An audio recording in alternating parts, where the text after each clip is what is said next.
Alright, this is just a quick video to walk you through doing the checking your different fonts and having them rotate. Sorry about the buzz on my microphone. The first thing you're going to do, download this font test.txt, okay, and then we're going to modify that. You can just open that with like Notepad or any text editor. Okay, so the first thing, you're only going to have to change things in these first four lines right here. So what you want to do is on the first line, you're going to put in all the fonts that you want to check to see. Make sure they're in quotes, right? So I've got Cinzel Heavy in quotes, and then Chunk 5, and then Draconis, and then Cooper Black. Now Cooper Black is a weird one because at the end of Cooper Black there's a comma, and that's part of the name. And each of these fonts, as you can see, are separated by a comma, but that comma is after the quote marks. So I've still got that comma right there after the quote mark, even though there's a comma that's part of the font name.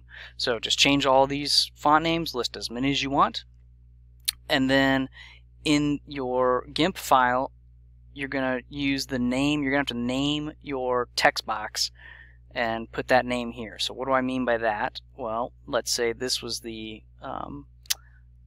GIMP file that you're working with. I've got just a generic one set up here. It's just got a picture, and then there's the word that I'm going to be rotating.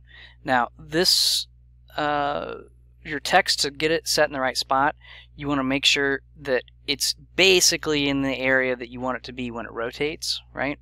So if I'm going to rotate this layer, I'm going to transform, and let's say I wanted to rotate it, 90 degrees. Oh, I'm on the wrong layer. Rotate this layer 90 degrees. Transform, rotate 90 degrees. There it goes. So maybe that's what I want. And I actually probably don't want that. I probably want the other one. So to rotate it. But anyway, however you want to rotate it, make sure it's there, because what this code will do is it will rotate based on the center of this text box.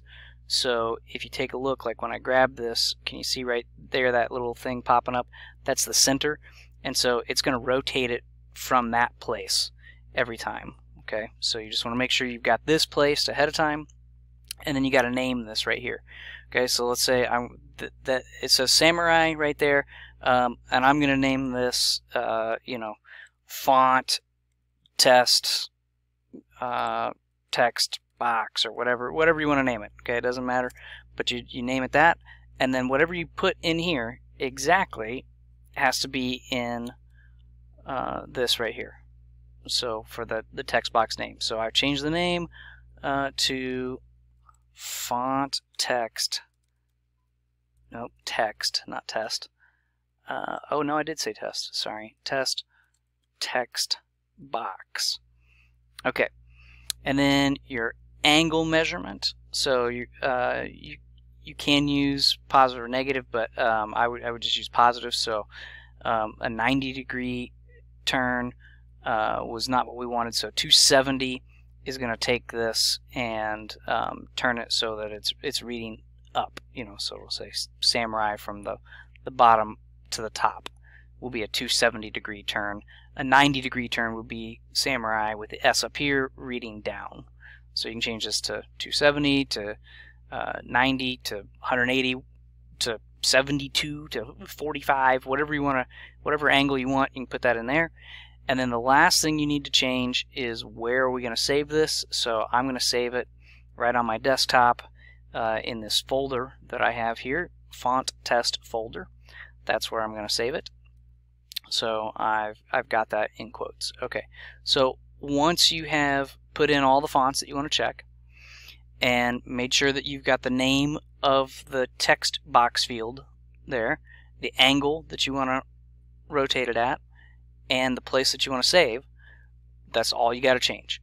Everything else will work automatically, as long as in GIMP you only have the one file open. So you know how you can have multiple files open at the same time, so we only want to have one file right here. Okay, so that's going to be the only file. So in GIMP, I'm going to go to Filters, Python foo console, which is going to pull up this console right here. This lets me implement Python code, which is what this is. And all you're going to do is you're going to copy all of this exactly, and it has to have these tabs right here and there, so don't change anything else, just leave it right as is. Copy. I'm going to come back over here. I'm going to paste. And it's going to read it kind of one thing at a time, and then it's waiting to execute everything. So these 3 dots here means it has not executed this last thing. So I'm going to hit enter, and then it's still got 3 dots because it thinks maybe I want to add one more line of text in this for loop, but I don't. So I'm just going to hit enter again. So basically, copy paste, hit enter twice, and then it's going to start doing stuff in the background. You can see it right here that it's kicking things around. It's making some changes. When you see these 3 little arrows pop back up, that means that it's done. And we should then, you'll notice that the word samurai has disappeared. That's because the code turns off when it puts in new stuff.